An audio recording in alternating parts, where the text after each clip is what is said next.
Here we go. JP Dinnell, welcome to the show.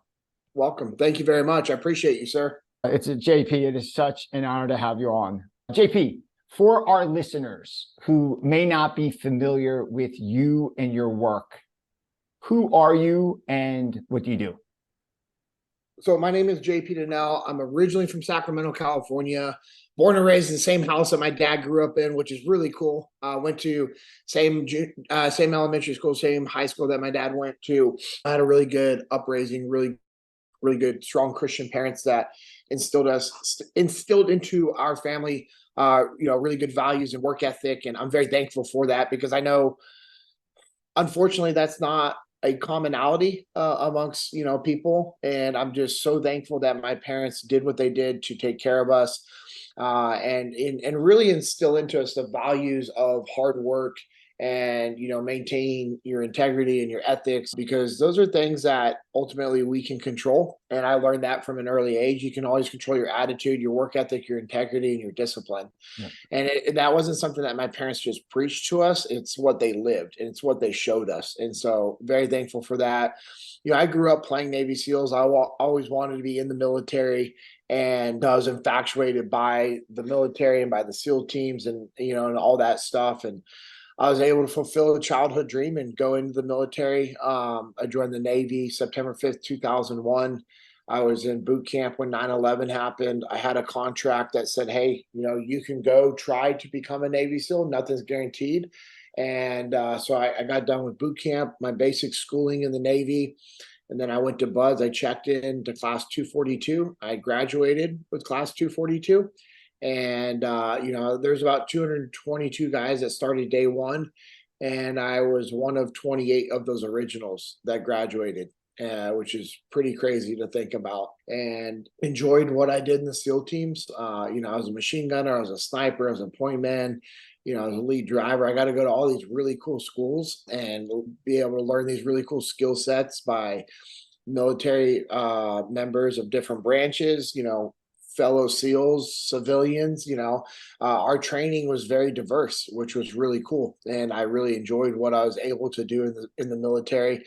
And the military also showed me that, especially the SEAL teams, they had a very high value and place a lot of importance on training to develop individuals to be who they needed to be, to give them the skill sets and the training to grow and develop them. Now we all have natural characteristics and traits that are great. Mm-hmm. But as you know, with jiu-jitsu and life in general, these are all skill sets that we learn. So I'll give a pretty drastic example.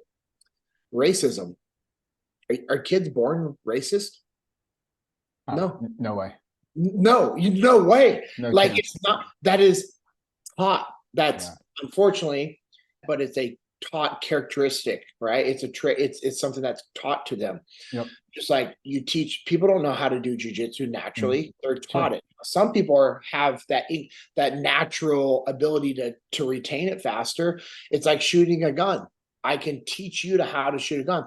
If you've never shot a rifle before in your life, within one day, not even a full day, bro, but within a session of us working together, a couple hours, almost a full day on the range, I guarantee you will be hitting a target at 1,000 yards. Dang.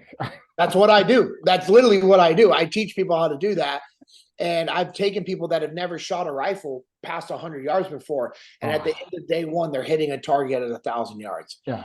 That's a skill set. It's taught. Yeah. It's like leadership is taught. All these things are taught. They're acquired.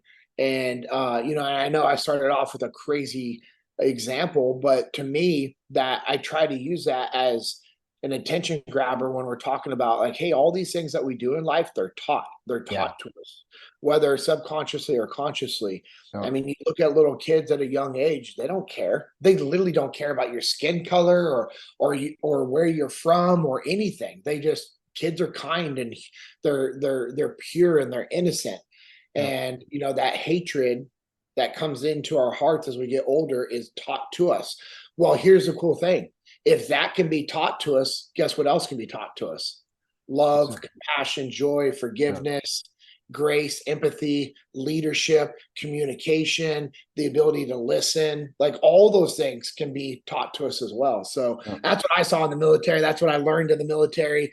And it was pretty cool. I loved my time in the SEAL teams. I got to work for Jocko Willink and Leif Babin, who started Echelon Front. They wrote a book called Extreme Ownership and Dichotomy of Leadership. And as you have those copies right there. Let's go. And so I really enjoyed my time in the military, and I learned a lot. Well, first off, thank you for sharing all that. What I want to do, JP, real quick, go through your amazing story. You give us some of the highlights of your time at Task Unit Bruiser, Silver Star winner, 2 Bronze Stars, lead sniper, Delta Platoon. I believe Chris Kyle was the lead sniper of Charlie Platoon.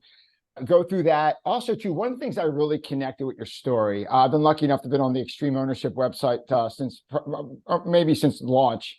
And you are so open of sharing. You're so relatable. Where like Jocko's kind of like, to me, like that George Washington figure. Like he's at the statue. Like sometimes it's hard to relate. Like he's like every day it's 4:30, sometimes it's 3:30. He's up.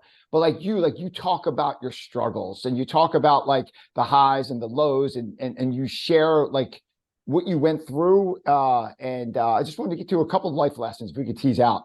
First off, one of the things that struck me when you first went to the Navy recruiter, I believe you told in one of the podcasts, they laughed at you and they said, hey, for the wannabe Navy SEALs, that recruiter comes back next week and come back later. Can you tell that story? I thought that was pretty wild. Yeah, so I walked in the recruiting office. Again, this is before 9/11. I walk in there and they asked me what I wanted. And I told them I, wanted information on becoming a Navy SEAL. They all started laughing at me, all kind of chuckling and everything, and that pissed me off. And then I remember this senior chief that was sitting in the back corner. He said 2 things, young man. One, the Navy ain't gonna touch you with that cast in your hand, because I had a cast on my hand at the time, from hand all the way up to like mid wrist. He's like, the Navy ain't gonna touch you with that cast on your hand. Can't start the process. We can't do anything for you. And then he said, number 2, the Navy SEAL wannabe recruiter, they're not going to be back until Tuesday. Or Thursday. He's like, they're not going to be back until Thursday. If you want to come back in 2 days, how about it? I was there on a Tuesday. I said, all right, roger that. It was very respectful, got my information. But when he said the Navy SEAL wannabe recruiter, that just fired me up and just, frustrated me. It challenged me, however you want to say it. And I went home and I told my dad, I said, hey, he asked me how work was, because I had taken a little break from work. I was working at a pizza place across the street. And I go back to that pizza place and I was just sitting there thinking, and that's when I decided, I'm like, this is what I'm going to do. Now I was an athlete. I did a lot of different sports, so I was in really good shape. So I wasn't worried about that aspect of it. I was a strong swimmer. I was comfortable in the water. I did swim team and water polo. I used to go to the river and swim in the rapids and swim upstream and practice breath holds going down the bottom of the river and pulling yourself upstream and doing stuff like that. So I was comfortable with that. And I just knew that I could make it through it. And, I was young. I knew a little bit about the SEAL teams. Like I said, I always wanted to be a Navy SEAL, so I always thought about that. And then I go home and I tell my dad, I'm like, hey, I want to join the Navy and be a Navy SEAL.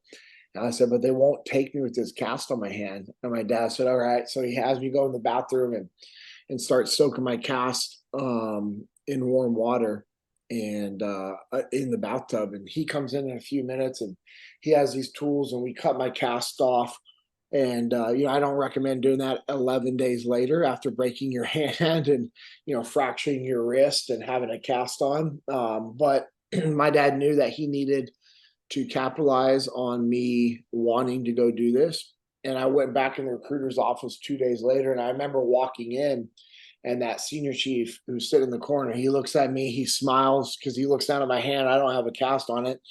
He looks at me and he smiles and he says, Petty Officer Garrett's going to take care of you, young man. And I started working with this guy. His name's Marcus Garrett, Petty Officer Marcus Garrett.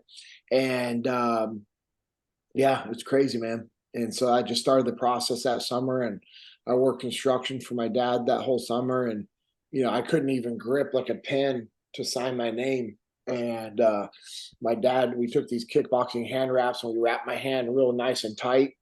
And then I grabbed a hammer and he took tape and then he wrapped like the hammer into my grip with duct tape and athletic tape.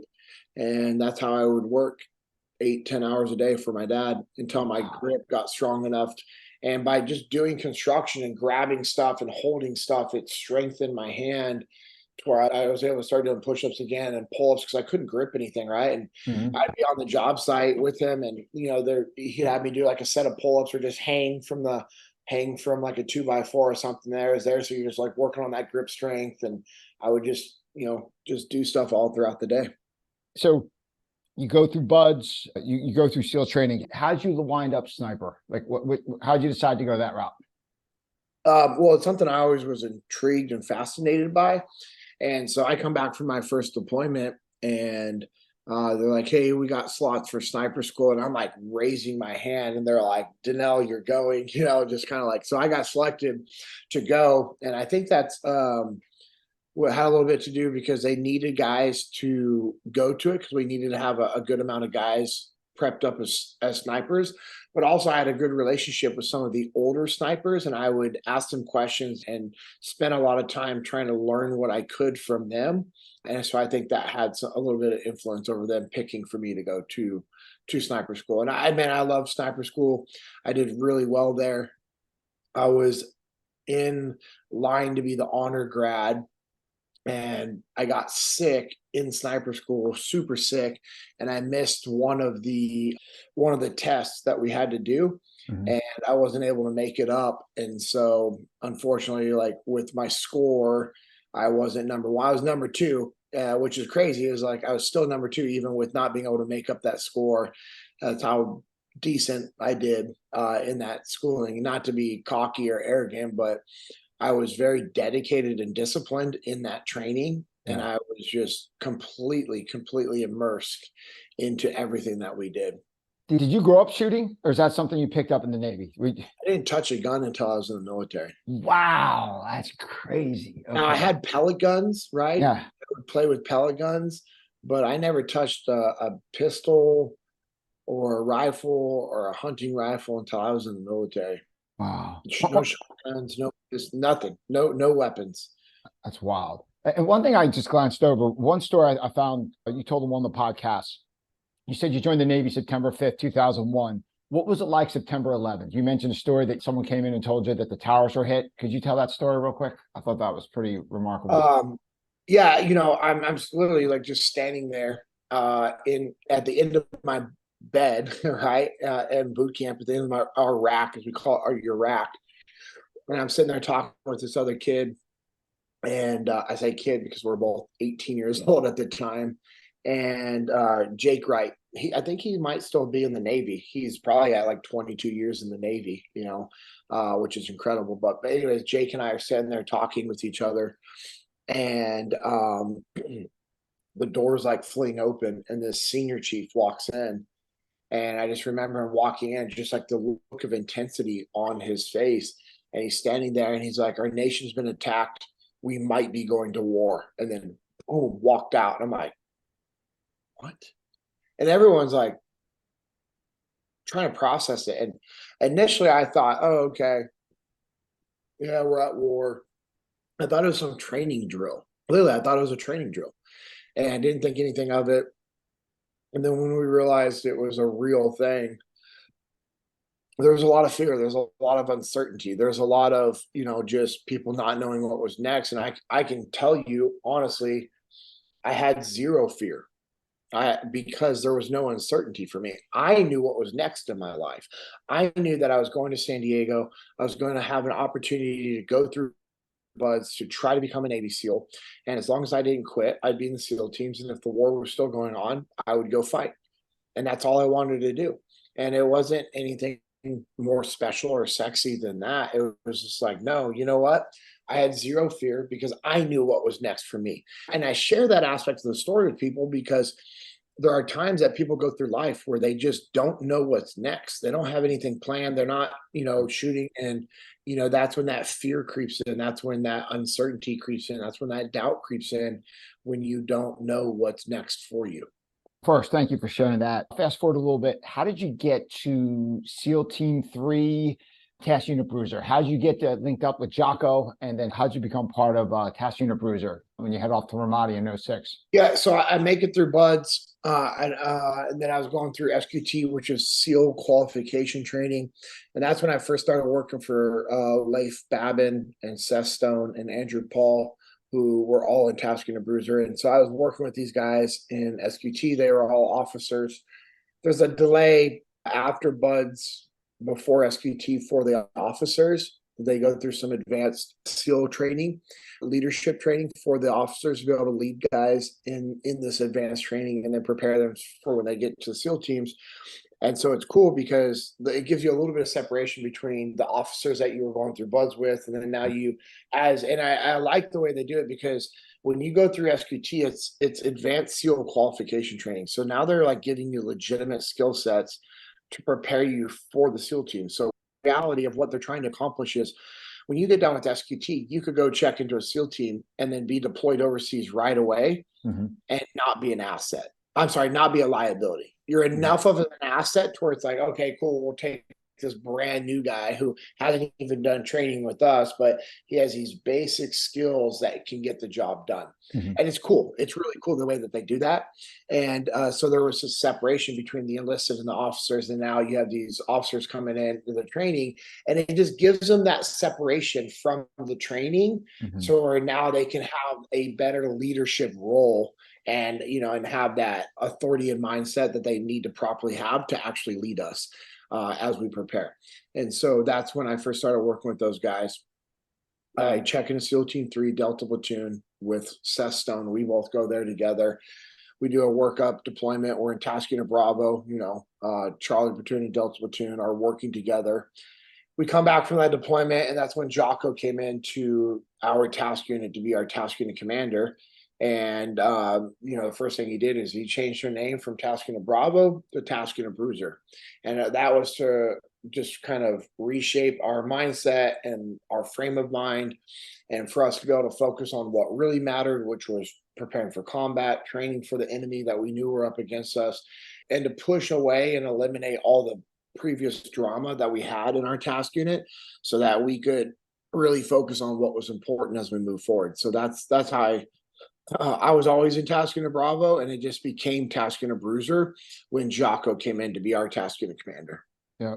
When you went to Ramadi, was it on fire when you went there, or did it slowly boil up when you were there? Like when you went in there, did you know you were going into the fire? Or so Ramadi was crazy in 2005, and we went there in 2006. So at the end of our first deployments, we were in Baghdad, and we had some guys that pushed out west to Ramadi. And they're like, bro, it's like the freaking wild, wild west. Like, it's insane there. And that was in February, March, April timeframe of 2005 when those guys were there. And that's when it was starting to get bad. And it just continued to get worse and worse and worse and worse and when we showed up, I mean, it was still really bad. I mean, we showed up, and this unit had been there, the 228. They're a National Guard unit out of Pennsylvania. And they had been there for 14 months. And what's crazy, bud, Joe, they had been in combat every single day of those 14 months. Wow. So not just a combat zone, but they had been in actual combat every single day for 14 months straight. Wow. They controlled less than a third of the city. 94 members of the unit have been killed in action. Over 300 had been wounded. And I mean, it was just absolute chaos when we got there. And it continued to be chaos while we were there. But we were able to help deliver impact. Another Army unit came in, replaced the 228. They were called the 11 AD. AD stands for Armored Division, and so they brought in these tanks and Bradley fighting vehicles and Humvees and all these other things, and it was really impressive what they were able to do while they were there, because they had this new strategy, and then they were it was is pretty impressive, to be honest. Like, as I look back now and say, okay, this was like when we first got there, when they got there, and then at the progression, you go from 30 to 50 enemy attacks every single day Mhm. to one a day in 6 months. Wow. 30 to 50 goes to one. Yep, it was 30 to 50 enemy attacks every single day. And then it went to one a day. And then it was one a week, pretty closely after that, when the other unit came in to replace us. And then it became like one a month. And then a year after we left, I mean, there was no enemy attacks.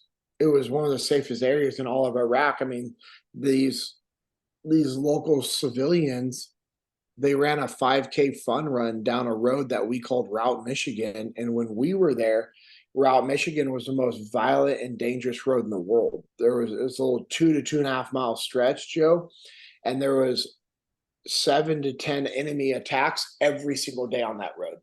Wow. Every single day. And then when you go from that many attacks every single day to in a year, them running a 5K fun run, it was pretty impressive. Crazy. That is insane. Yeah, it's absolutely insane. So And besides killing a lot of the enemy, you have to win the hearts and mind of the people a little bit to stop the attacks to that level. Like what not are some, a little bit. That's a lot. a lot? Yeah, I mean, insane. Because here's the deal: evil exists. There's a lot of evil in the world, Mhm. and if it was just a killing game, we would still be over there killing. Okay. I mean, literally, it's just there's an endless supply of those Mujahideen fighters that just want to, come and do evil things. Cool, we got an endless supply of ammo for those guys. However, that wasn't the solution. That's a tactical win, strategic loss because you're still there. Mhm. And we had to start thinking about things differently. We had to start building relationships. We had to give the local populace ownership. We had to give their local military ownership. We had to give their local police ownership and train them up and equip them and allow them to take responsibility for their place. And then so Task Unit Bruiser, the most decorated special operations unit in the Iraq War, fair to say? Yeah. And the subject of a movie, Clint Eastwood's movie, American Sniper, Chris Kyle. So you were head sniper, Delta Platoon, Chris Kyle, head sniper, Charlie Platoon. Yep. So Chris was a point man elite sniper in Delta Platoon, and I was a point man elite sniper I'm sorry, Chris was a point man elite sniper in Charlie Platoon. I was a point man elite sniper in Delta Platoon. So we were each other's counterparts. So if you've read American Sniper or watched the movie American Sniper, and you remember when they were teasing him about the young sniper catching up to him? Was that you? That's my question. That was me when I was 23. Really? You're going to catch? Because that was a question I had. Were you the young, they said some young snipers coming up, catching up to him? That was you. Yep. Now, with you, Chris, like, would you talk shop? Like when you guys were on missions, would you guys talk, would you guys share ideas, best practices? Like when you guys are that level, like, is that like LeBron talking to Kobe, like they're trying to refine each other's game? That's a unique comparison. Those guys were incredible basketball players, but well, Kobe is, that guy was incredible, right? So yeah, we would definitely talk, but it wasn't just like Chris and I, it was all of us. We were all talking. I mean, I had guys in my platoon that were freaking incredible snipers. He's out, so I can say his name now, but my buddy Benny, he was a way better sniper than me, but he was a good leader. And because he was in a leadership position, he allowed me to be the lead sniper, and he was acting as our platoon chief. Mm-hmm. I mean, that guy, I learned so much from Benny over the years. It was incredible. Mm-hmm. And, so we were always constantly talking, and Benny and I, we talked about everything. It was awesome. But it reminds me, I gotta reach out to him today, just to check in, make sure he's good. So to touch on the movie real quick, if you see that movie, American Sniper, when you sit and watch that, right? And you sat when it came out years ago and watched it, what percent of that do you like, wow, they captured that's a fair interpretation, or like, wow, that's crazy, that never happened? What percent would you say, like, all right, this is real, that's not real? Well, you're gonna hate me, Joe, because I've never watched the whole movie. Okay. I started at one time, and then I can't remember what happened. and then I didn't finish it. And then I started reading American Sniper, and then Chris reached out to me and he was just like, "Hey man, have you read my book yet?" I'm like, "I just started. Like, I literally just started like the first couple pages." Mhm. He goes, "Can you stop reading it?" And I'm like, "Okay." He goes, "Jesse Ventura is suing me, and you were there that night and witnessed it. So I was, he needed me to testify on Chris's behalf without being able to be influenced by the book, so that I could legally, I'm sorry, not legally, but I could honestly say on stand what I saw. Okay. It wasn't based off of what I read." So I was Okay. like, boom, boom. So dude, I haven't even finished the book. Wow. Like I never got the book back because Chris ended up being murdered, and he had the whole lawsuit, and then Chris was murdered, and I've never opened the book back up. I mean, it sits right here on my bookshelf. Mhm. I need to read it. I need to watch the movie. I just haven't yet, man. Understood. No, I appreciate that. Thank you for sharing that. Forward a little bit, you sharing a bunch of the podcasts that Jocko had you on in your time at Echelon Front. When you transitioned out, the last mission, so you kind of cut your finger pretty deep, right? You kind of had an injury, and then Yeah, I cut this finger down. Yeah. So I'm sorry. Yeah, I cut this finger down. I was trying to show you in my brain. It makes yeah, around. I cut this finger down to the bone, and I got life flighted out for an emergency surgery because I thought I was going to lose my finger, and I go get that surgery. I'm at this other base. I come back, and I get back to my guys. I was actually supposed to be down there for a little bit longer, and I just got my stuff and left and caught a convoy back to base. But I was able to link up with them, and it kept me off one of our last missions, which was devastating because I'd been on every mission with those guys, and I missed out on that mission, and we were packed up and ready to go home, and an Army unit requested some additional sniper support from our guys, and so we sent two small elements down there. They engaged multiple enemy fighters throughout the day, and one of them got close enough to the building undetected, threw a grenade up on the rooftop, and it hit Mikey Mansour in the chest. It bounced in front of him. And instead of him jumping back to avoid the blast, he jumped on top of the grenade because of the two other guys on the rooftop with him. He absorbed the majority of that blast.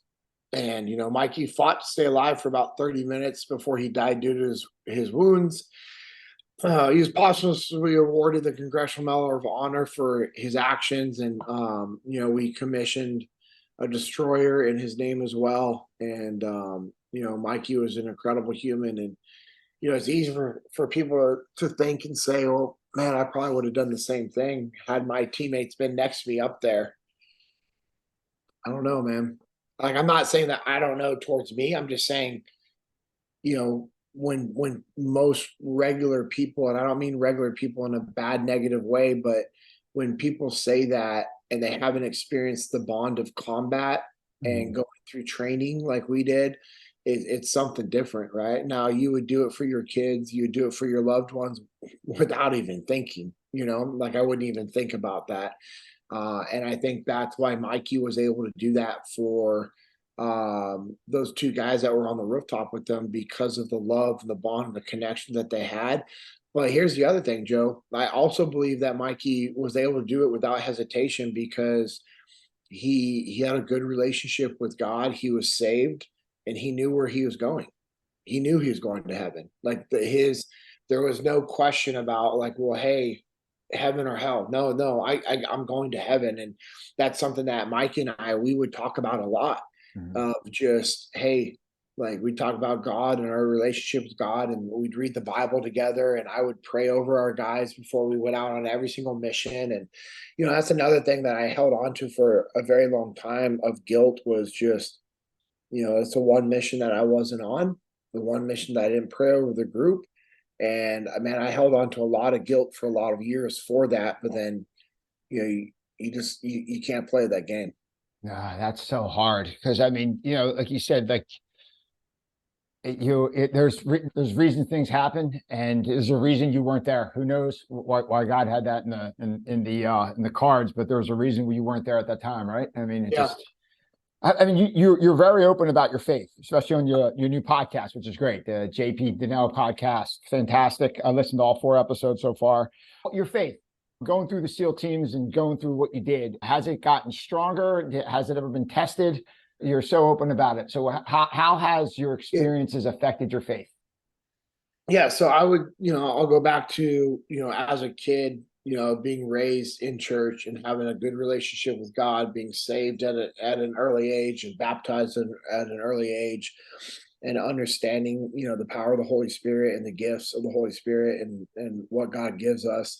When I was young, I was very close with the Lord, had a very good relationship.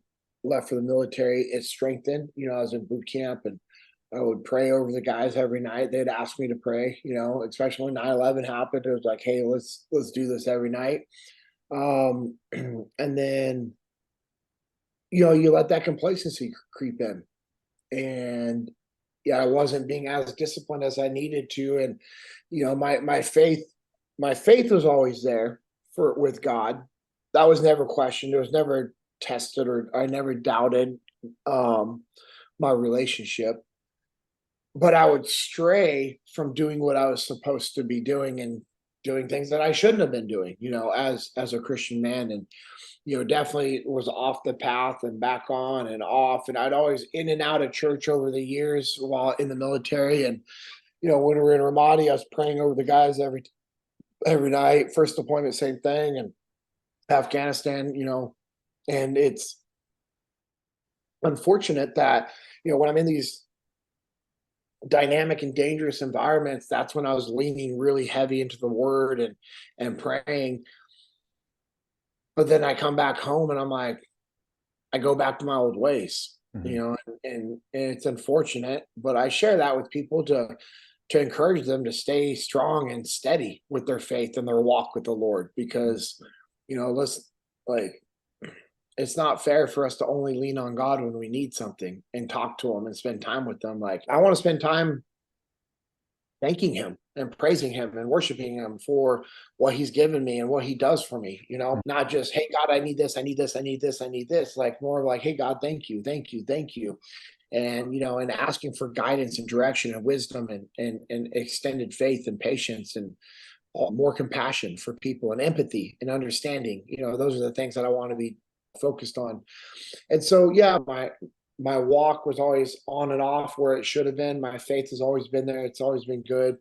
Even in combat, when you lose teammates, I never once was like, God, I don't understand why like, I was never mad. Now there's times I would kind of wonder, but I was never questioning God in an angry way. I was never like, oh, I can't, why would you do this? It was never like that. It was, I'm not gonna lie, there's sometimes I'm like, God, I just don't get it, man. I don't understand, like, why Mikey? Like, why this amazing man who lived this incredible life and loved you and served you, like, why? It doesn't make sense to me, but that's part of life. There's things that just aren't going to make sense, and we have to have faith and we have to seek his understanding and his will, and so, now I'm 40 and I have a family, and I try to be more consistent with doing the things that I should and make sure I'm not doing the things that I shouldn't do. And, staying true to my wife and my family has been a big focus. Could you speak to the transition period, the challenge it is for like a veteran, especially going through like heavy combat like you guys did, transitioning out, maybe not just out of the military, but transitioning out of that role? You mentioned one of the podcasts, doing some research, at 24, you said, quote, I became angry. I sabotaged my marriage at the time. You said, quote, I was not a good human. You were angry. Yeah. You've been so open about that in some of the interviews you've done. Where did that come from, and how did you get through it? Yeah, so I sabotaged my first marriage when I was young. I was in the SEAL teams, and I was just angry, and I was just mad. And, I let that anger fester in my heart. I felt a lot of guilt from coming home and Mikey not coming home and Mark not coming home and Cowie and Ryan being wounded and not sure what was going to happen with those guys. A lot of just a lot of guilt, and that doubt, that frustration would just open up bad doors. And, you start, opening up doors to things that you start thinking about things, and that anger just partners with you. And I wasn't in the Word. Here's the deal. Like, I wasn't reading the Bible. I wasn't praying. I wasn't spending time worshiping God and listening. I wasn't listening to praise and worship. I wasn't going to church. So yeah, it's easy for that anger to fester up inside of you. And, people wonder why they're so angry and mad. It's like, well, what do you spend the majority of your time thinking about? Who do you spend time with? Like, what are you doing? And I wasn't doing what I was supposed to do as a human. I wasn't controlling my attitude. I was making excuses. I was playing the victim card, and I was drinking a lot, and that's not a good thing, right? That's unhealthy. Yeah. No, thank you for sharing that. How about there's a fast forward a little bit. You can go to training. They kind of bring you as a training instructor. Yeah. And you were just kicking everyone's ass. Like, you were just basically, from what I heard, so much that people were quitting, and they're like, people aren't supposed to quit this phase of training. Like, right? Yeah. I mean, well, people quit that phase, but not that much. Yeah. Okay. Right? It was just like, I was a little extreme on that. Yeah. So I got pulled from my platoon. I had surgery, ended up with a little bit of nerve damage. And, I go to Buds to be a Buds instructor to kind of get a little break. And I freaking, man, I was a psychopath. I was just I mean, I was crazy. I lived in the barracks with the students so I could be there with them all the time. Like, bro, that was part of like my marriage falling apart. Was like, I was just like in an angry place. And then when my wife left me, I was just like, all right, check, like, it was just like, my whole goal is to make your life a living hell and get every single one of you guys to quit, which is really embarrassing if you think about it, because while, yes, it's good to be a gatekeeper for our community, you can still do that. You can still weed out the people that don't need to be there while teaching them lessons and just skill sets and, just pouring into these guys. And I wasn't pouring into them. I was literally just being just this nightmare of an instructor, and it just wasn't healthy. And I remember at one point they're like, bro, like, because when somebody quits, they fill out a thing and like, and you figure out the instructor and so that facilitated them quitting. And dude, the amount of kids that were quitting when I was at Indoc was high. I remember one of the instructors going, "Hey, we're not supposed to have this many kids quit." Like, that's first phase. Like, you should be in, like, that's what first phase does. Like, we're trying to like teach them how to be able to go through Buzz and everything. And I didn't want anything of that. I wanted nothing to do with that. And now I can look at it from two viewpoints. Now that I'm detached, I can say, well, obviously I should have been able to control my attitude and been in a much better position to understand that. But then also I look at it from the leadership failure from those that were in charge of me.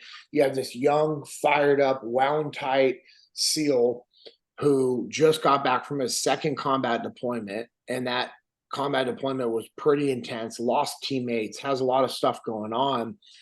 Like, why don't you take care of him?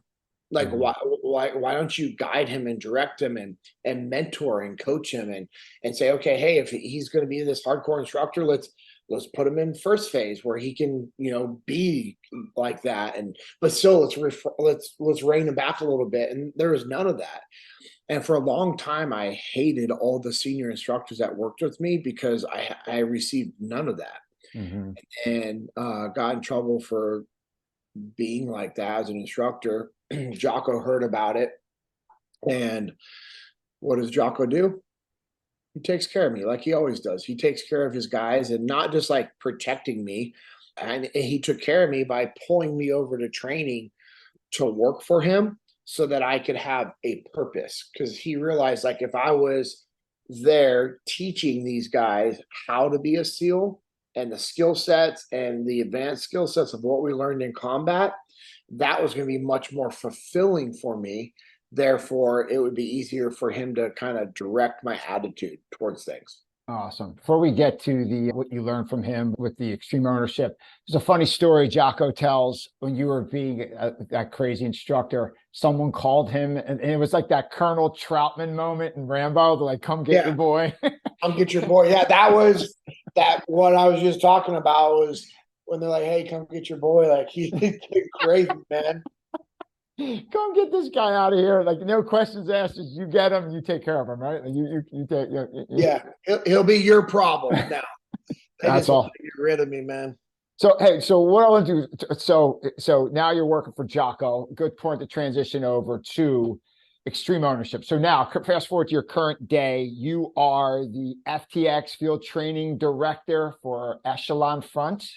Well, actually, yeah, now I'm our Chief Training Officer. I got promoted up to our Chief Training Officer position, and Cody Gandy is our Director of all of our field training exercises. But yeah, I came on as the first instructor at Echelon Front 7 years ago, this month, right? 7 years ago, came on board as the first instructor, was helping build out the company, just giving keynotes, doing half-day workshops, full-day workshops. And then as Jocko and Leif were wanting to grow and expand and build the company, they're like, all right, we want to create this hands-on type of leadership training. And they gave that to me. And then they wanted us to do like long-range sustainment type of training with clients. Gave that to Dave Burke. And then from there, we just started growing out the company and bringing on different instructors. And, you know, the demand for our work has continued to increase, and, you know, it's been good. I always see there's a test before there's an opportunity, and there's always like the world or universe or God tests you to see how much you really want it. Fast forward to right before you joined Echelon Front. I heard a story where you maybe even struggling with money a little bit, maybe even delivering pizzas, but you had an offer like 70 grand for a month of work or 2 months of work where you're broke. Yeah. So it was, I was going to go, I had the opportunity to go overseas and teach long range shooting, and was going to be, it was for 70 days, and the day rate was $1,000 a day. Damn. And yeah, it's crazy money, right? Like that's really good money. And I just, you know, I was like, all right, cool. So I was going to go do that. And that was right at the time where I was offered to come do Echelon Front and go check out the muster. So it's like, cool, I could go see the muster and talk with Jocko and Leif about possibly doing something with them. Nothing guaranteed, right? Nothing. No, I'm literally just going to go watch what they do and then go from there. And so I was like, okay, I could go do that. Or I could go overseas and make 70 grand for my family when we had, I mean, we were so tight. We didn't have money, man. And because I put myself and my family in some hard positions, and and so that was a hard decision. And my wife, being the amazing woman that she is, and having that wisdom and that giving me the direction, you know, she told me, she's like, well, you know, Jocko and Leif are never going to screw you over. So I think you should go see what this opportunity is. Wow, man. Yeah. So I think, you know what, you ask the wife, the wife will guide you. That's fantastic. You know, it's like the basic principle of just seeking guidance and counsel from other people, just asking people and just listening to other people with an open mind is really important. Yeah. So let's talk to some leadership principles. So you just mentioned about listening and open-minded, right? So here you have all this combat experience. You're around these great leaders, Jocko and Leif, and your mentor, Seth Stone, and all these amazing people you're around. Like, how important is it for a leader to keep their humility, where you have a lot of success and you're like, wow, you think you should be speaking more than you're listening. But honestly, when there's a leader, like the great leaders listen more than they talk. Could you speak to the importance of humility and how to balance like self-confidence to the need to be humble as a leader? Yeah, I mean, humility is, as we say, the number one characteristic of a great leader. You have to have the ability to listen to people with an open mind. And you have to challenge yourself also as a leader of like, okay, hey, my goal should be to be a silent leader. My goal is to where I don't have to talk all the time. I don't have to give direction. I don't have to give feedback because I've trained up and equipped my people, and I'm able to subordinate my ego enough towards like I don't need to be the one briefing the team.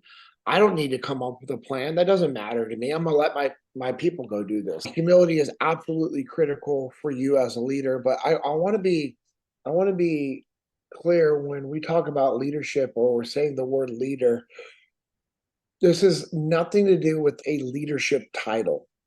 Like, I'm not talking about that at all. Like, because I know somebody could be listening and thinking, well, I'm not in a leadership position. I'm not a boss. No, your ability. So what leadership is, your ability to listen to the people around you, to communicate with the people around you, to influence the people around you, to influence them to believe in the mission, to believe in themselves and go take action. Those are all the different things that helps make you a leader. It's just building relationships and establishing trust and influence. And so that's what we're talking about. And in order for me to do those things, like, I have to have humility. Like, I just have to be able to have that humility. So if you had to define leadership in a sentence or two, how would you define leadership? Leadership is your ability to build relationships and to influence the people around you to believe in themselves, believe in the mission, and go take action. Yeah, that influence is huge, because if you go by leadership is influence, right? And then that goes back to what you just said, everyone's a leader, because you could have influence as like, you could be the least tenured person there and have influence. Everyone in the organization can have some form of influence, and you have influence, you're leading, right? Yeah. Awesome. And then how about extreme ownership? How would you define extreme ownership? Man, it's the ability to understand that it's a mindset, and it's hard because you're not making excuses. You're not blaming anybody else. You take ownership over everything. And you find ways to make things your fault, your problem, so that you can provide the solution. And somebody's listening going, okay, well, that's great, but there are just some things I can't control. I can't take ownership over something bad happening to me. Yep. Okay, cool. What can you take ownership over, though? How you react to it. Your attitude, your work ethic, your integrity, your discipline, all those things that we talked about earlier. So extreme ownership is no excuses, no one else to blame. You're taking ownership of the problems and the solutions. Yeah. So I lead a team here, a sales team of like 10 people. And one of the things early on when I first started studying the material, one of the things I struggled with a little bit, and if you could maybe speak to, can you discuss like the balance that a leader, like you want to take extreme ownership, but still hold your people accountable. So it's not like everything's your fault and they're off the hook, where like you could take extreme ownership, but still hold them accountable. Can you speak to like some best practices? How to do that? I like that you said that, because most people say it that way. And I know your intent, but realize when you're saying hold your people accountable, when that accountability is a crutch. Okay. I don't want to hold my people accountable. I want to hold myself accountable. Okay. Because here's the deal. If I'm exemplifying and using extreme ownership, if now all of a sudden I'm like, well, hey, Joe just made this mistake, hey, I got to go hold him accountable. Well, then that's like taking the ownership off of me. Sure. By me saying, well, I'm going to hold him accountable. And so we have to shift our mindset to like, okay, yeah, hey, just because you're taking ownership doesn't mean that people aren't responsible for their actions. There are consequences to actions. And just because you own it all doesn't mean that you do it all. Just because you own it all doesn't mean that you do it all. I just want to reiterate that point. So just because you're taking ownership doesn't mean that you're now going to have to do all this work. It's this mindset of like, hey, it's my responsibility to get the job done. It's my responsibility to win. It's my responsibility to fix these problems. It's my responsibility to build a relationship. It's all the things that we're supposed to do that helps us win. Like, we have to understand, and we have to have an emphasis over it's my responsibility. And if we teach that to our people, then we have a team of people fighting to take ownership instead of fighting to cast blame. That's what we want. That's the ideal end state and goal that we're looking to obtain. For me, extreme ownership, when you're working with your people, I have to remind myself like, hey, if somebody makes a mistake, it's my fault. because I didn't train them properly. I didn't communicate with them. I didn't have enough guidelines put in place. I didn't have enough insight over what was happening, and so then it's also my responsibility to fix and correct the mistakes and give them guidance and give them direction and give them ownership. I want to drive ownership down to you, Joe. Yep. I don't want to just maintain all the ownership. I'm going to keep taking ownership, but I want to drive ownership to give you control, to give you the sense of responsibility. And then, and here's a good thing. If I'm holding myself accountable, Yep. and if I'm taking ownership, guess what the majority of my people will eventually do as well? Take ownership. And hold themselves accountable. Hold themselves accountable. So I actually want to give ownership so that people actually hold themselves accountable. So basically, we're not holding them accountable. We're giving them ownership, giving them responsibility. We're making them become leaders. I think that goes back to, I think maybe might be one of the chapters in the book, like there's no bad team, only bad leaders. Chapter 2 of Extreme Ownership. Yep. If you take responsibility and you take ownership and you want to give, the leader has to have their ego in check and have it as low as possible, right? 100%. Because if your team's not performing, it's really easy to be like, my team, blah, blah, blah, right? Fill in the blank. And then you start yelling at them and, it's like, okay, well, hold on. They're your team. Who taught them? Who trained them? Who equipped them? Who evaluated them? Yep. Because I know somebody's listening going, well, I mean, I just got it. I didn't train them. This is my new team. All right. So you're telling me that you got a new team and you're just blindly taking over and you're not going to at least get alignment to make sure your team has the capabilities to go execute the work? Yeah. And again, that comes into the whole mindset of like, well, that was somebody else's responsibility, or they should have been trained up before I came into the spot. Okay, yeah, you're right, but they weren't. What are you going to do about it? How are you going to train them? How are you going to equip them? How are you going to get alignment and an understanding of what their capabilities are? It's your job as a leader to do that so that you can lead them. Yeah. And the one thing I just love about the content you teach there at Echelon Front is that decentralized command where everyone's a leader and you make leaders throughout the organization, right? That decentralized wherever. That's so powerful. Because if you have like that micro manager, let's say that old corporate micromanager, like the opposite of decentralized command, people are afraid to turn the lights on without getting like a memo sent or a permission slip signed, and nothing happens, right? It's horrible. Yeah, it's bad. But yeah, decentralized command is critical to an organization's growth.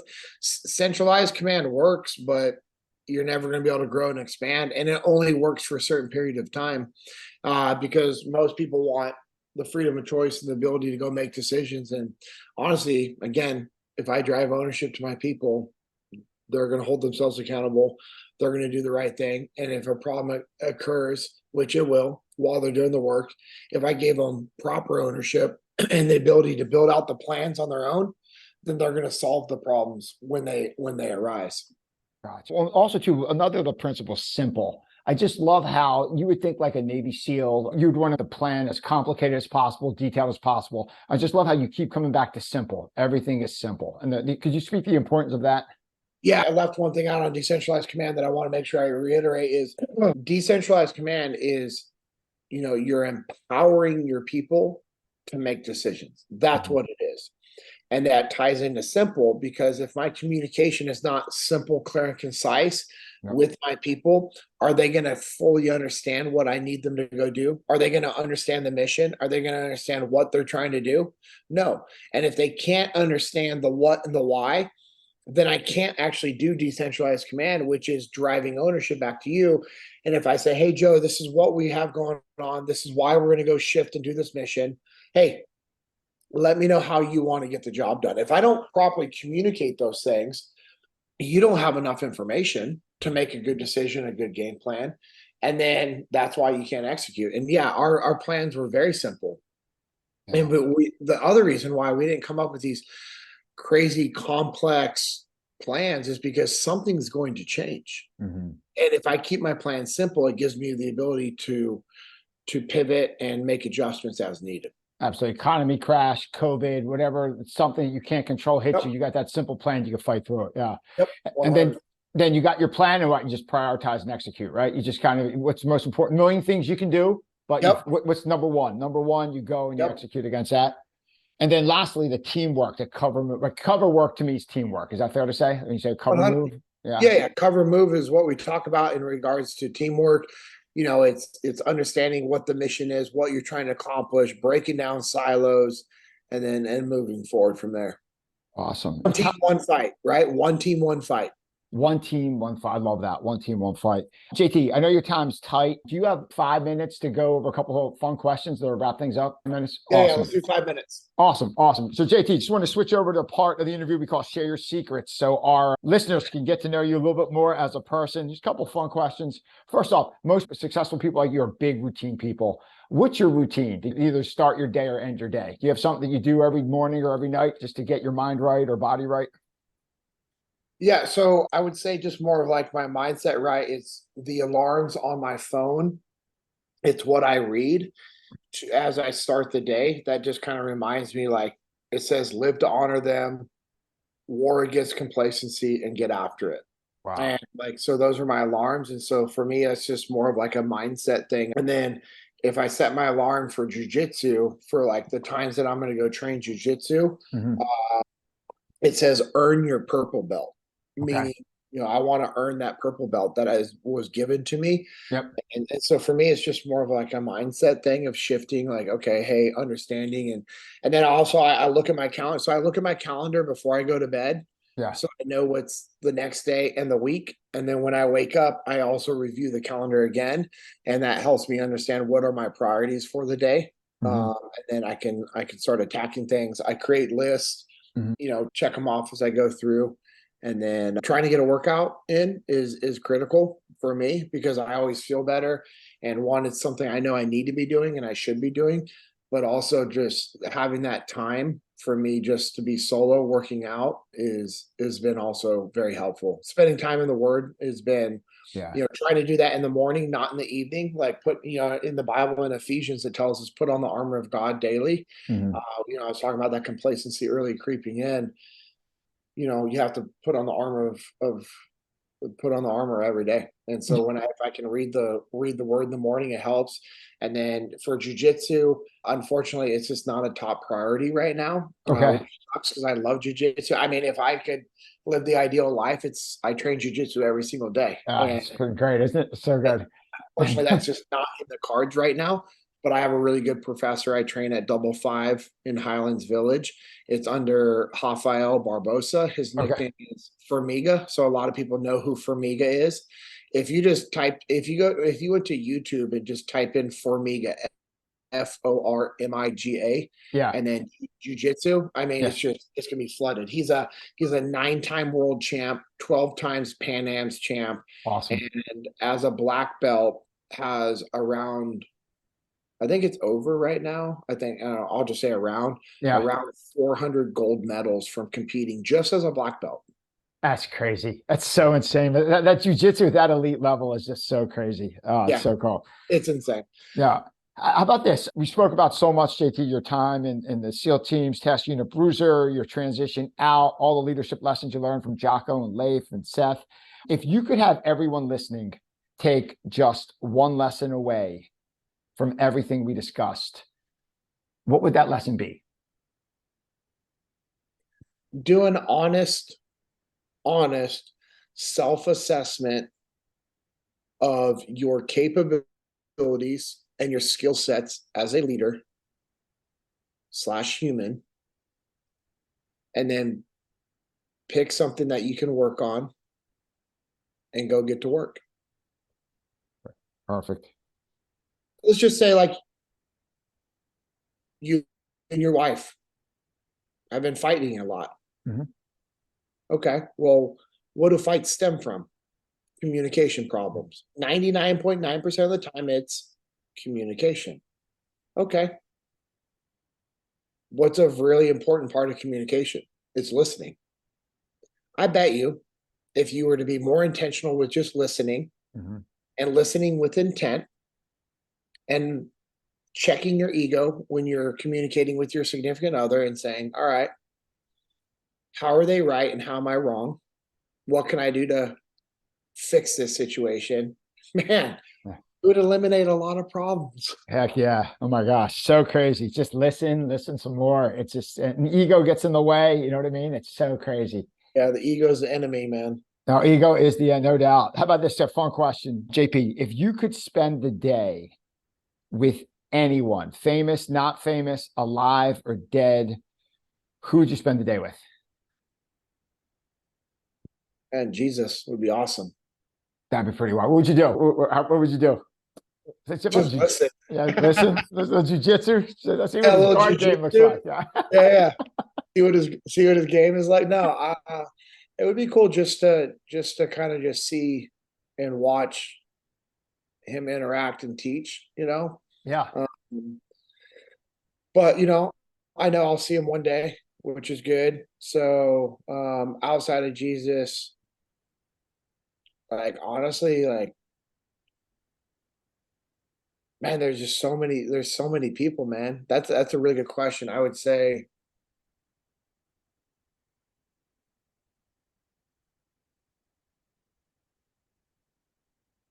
Teddy Roosevelt would be cool. Oh, take like San Juan Hill with him or something, right? Just get on the course and oh my gosh, get on the Amazon with him or something. Yeah, that would be freaking awesome, wouldn't it? He could flip you in the judo flip you in the White House or something. How great would I that know, be? right? Like that would be pretty rad. I wish he could run for president now. That's what we need. Something like that, man. Let's go. That's awesome. How about last question? JP Dinnell, if you had to get a quote or a saying tattooed on your body, what would that quote or motto say? Well, I have two of them already. One is this too shall pass. And it's a reminder when times are hard to keep your head up. And when times are really good, to stay humble because it can all fall apart. Yep. And then across like my upper chest area, I got dream as you'll live forever, live as you'll die today. Wow. Dream as you'll live forever. Live as you'll die today. Live as you'll die today. Dang. Mic drop. Yeah. So I got that after Ramadi. And then also I have live to honor them. Mm-hmm. So pretty simple reminder. Wow. I think that is about as good as a spot as any to wrap this up. The guest is JP Dinnell. JP, it's such an honor to have you on the show. Thank you for sharing your story. It's been an incredible hour. The sour apple sniper's kicking in, man. I'm ready to go do some pull-ups or something now. Oh my goodness. JP, if people are looking for you and what you do online, where can we find you? So at JP Dinnell on Instagram, Facebook, and Twitter. And then I think LinkedIn is just JP Dinnell. And then make sure you're following Echelon Front at Echelon Front on Instagram. You can go to echelonfront.com to check out what we do. And if you want me to come work with your company or any of our other awesome instructors, or if you want to come out to one of our individual FTXs, which is all of our hands-on scenario-based leadership training, check it out. All of those events sell out, and we already have a few on the calendar for next year. So thank you. I got to hit one of those FTXs. They look incredible. And don't forget the podcast, man. The new podcast. The JP yeah. I know. Sorry. I got my new podcast. So it's just JP Dinnell podcast on YouTube. It's YouTube, iTunes, and Spotify. So if you want to check it out on YouTube, check it out. I'm going to put all of them in the show notes. So definitely sign up for JP's podcast. It's awesome. But JP, It's an honor. I appreciate you. Thank you for your service to our country. And thank you so much. I appreciate you, buddy. Thank you very much for the time. I appreciate the opportunity.